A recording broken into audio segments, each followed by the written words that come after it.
That nigga hard, girl. What's up, y'all? Welcome to Point of View, POV with Freddy P. Where I talk about movie shows, real life, you know how it goes. Shout out to my man Keenan. Today, I got two guests with me. I got my homegirl Mac, and I got my brother Bryson. So on this episode, right, starting on this channel, right, we talking about The Mandalorian, right? So for those of you that don't know, The Mandalorian is a show that streams on the Disney Plus app, right? If you ain't seen it, go check it out. We're currently on season 2. Just got finished with episode 6, bro. Let's get into this shit, bro. You know me? That shit was crazy. That shit was live. And Mandalorian season 2 just came out. You feel me? It's been going on, like I said, for 2 seasons, and it's getting active, right? We got character development, we got emotional attachment, we got loss, and man, we got throwbacks, all that, right? So, I'm a Star Wars nut. For those of you that don't know, this is your spoiler alert. If you ain't seen the episode and you watching this, turn it off now, because I'm about to spoil it for you. Don't care. This episode, I'm going to ask the newbie here, because she just got into the Star Wars shit. How did you feel about the episode? Boo. Hey, shut the hell up, first of all. Damn, bro, you mean? What? Okay. Damn, Look, anything? No. Okay, so so whenever I watch a show, I have an emotional attachment to specific characters. Okay, Baby Yoda's my child, okay? Or Grogu. Okay. And the fact that motherfucker got stolen, that shit got me fucked up, okay? So that's the thing. It ain't the first time though, but she wouldn't know that. Okay. Look, I'm gonna find out, baby. I'm gonna find out. Look, but it's the first time I've seen it. So, anyways, I need to actually like binge watch everything so I can actually have my opinion on it. But for right now, I'm here for moral support. So go ahead. Man, I don't even know where to begin like that. First of all, can we acknowledge that we got the effects back? Bro, we got one of the effects back? back, dog. Can we acknowledge that? Like, bro, Fett came back hard. My man's is legendary, bro. That armor you can't get, bro. They got that armor from the dragon, bro. What's it called? Oh, the crate dragon? The crate dragon. They got that John back from the crate dragon. Oh my god, bro. They got that shit back. Because again, if you follow Star Wars, you know there's 2 theories about how Boba Fett got out of the Sarlacc pit after he got knocked into like episode 5, I think. And you know, it was just cool to see him. First of all, the little preview we got like 2 or 3 episodes ago when Mando was on Tatooine. Yep. You saw his character standing off in the background looking all mysterious, and then he turned off with his cloak, and then he came back with old girl we thought that died in season 1, which you would know about. What's up, cuz? So again, he came back. Shout out to the girl that we thought died in season 1, who is now, as we find out, an android saved by Boba Fett on Tatooine. Right? So we see him come back. You know, in the previous episode, Mando was looking for Ahsoka Tano, who, for those of you that watched the Clone Wars TV show, previous episode, Mando was looking for Ahsoka Tano. If you watch the Clone Wars TV show, she's a fan favorite, played by the beautiful Rosario Dawson. And so we saw her, and he was looking to get Grogu trained in Force, in the Jedi ways. But so he took him to this rock at the beginning of the episode, and her thing was like, if he reaches out with the Force, maybe a Jedi will come get him. If not, then like it is what it is. So Grogu get up there, he playing around, right, like he always do. Mando turn his back, camera change, boom, we come back. Homie got a whole force field sitting in the. So homie sitting up there with a whole force field, and Mando trying to get in there, boom, he getting kicked back every single time. He trying to protect Cub. That they set a tracking beacon on the Razor Crest, which is Mando's ship. The Empire, who everybody assumes is dead, is tracking Mando.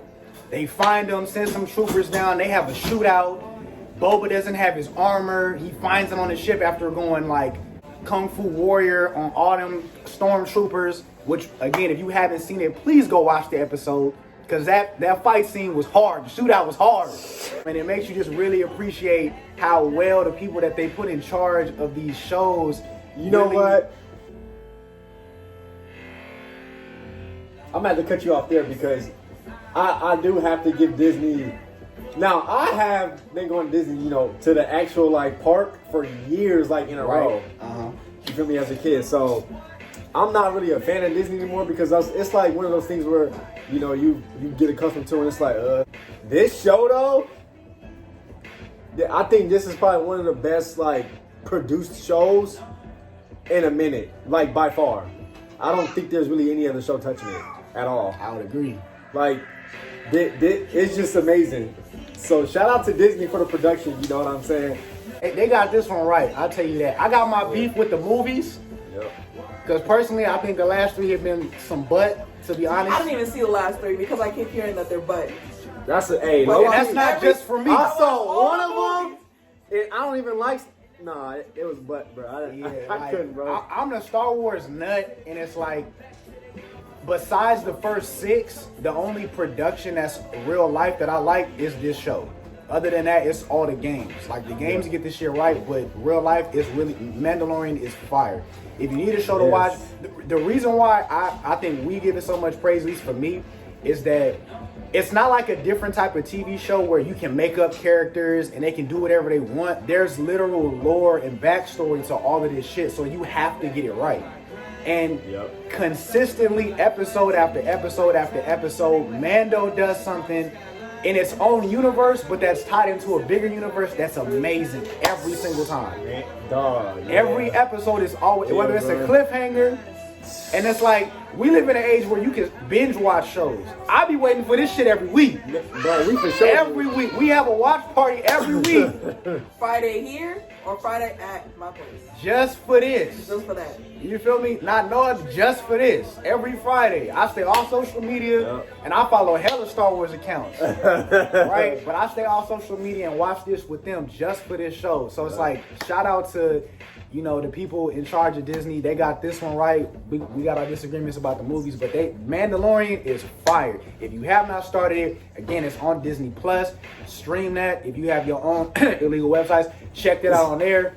You know what I'm saying? Do what you gotta do. I ain't mad at you, but the Mandalorian TV show is great. It's a definite must watch for me. I think we can all say that. Oh yeah, for you sure. Feel me? There definitely is a lot coming because they introduced Admiral Thrawn. Moff Gideon has a darksaber. They introduced Bo-Katan. So we got left on a cliffhanger. Yep. It was great.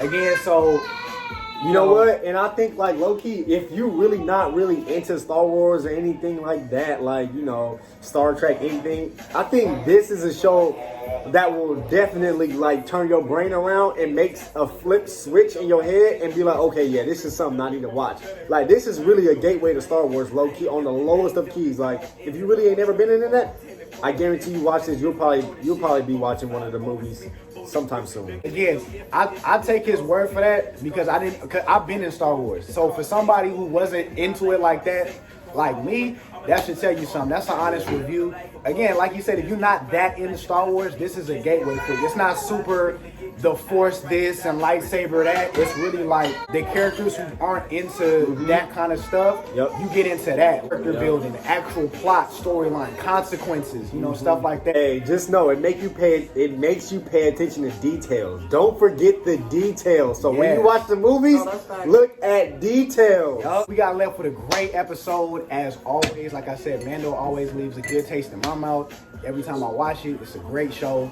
Shout out to Dave Filoni, all the people in charge of production and filming and all that. The people at Star Wars, y'all do a great job with this show. But yeah, you know, that's been POV, point of view with Freddy P. Shout out to my co-host today, my homegirl Mac, and my brother Bryson, and we'll get at you on the next one. Yes, sir.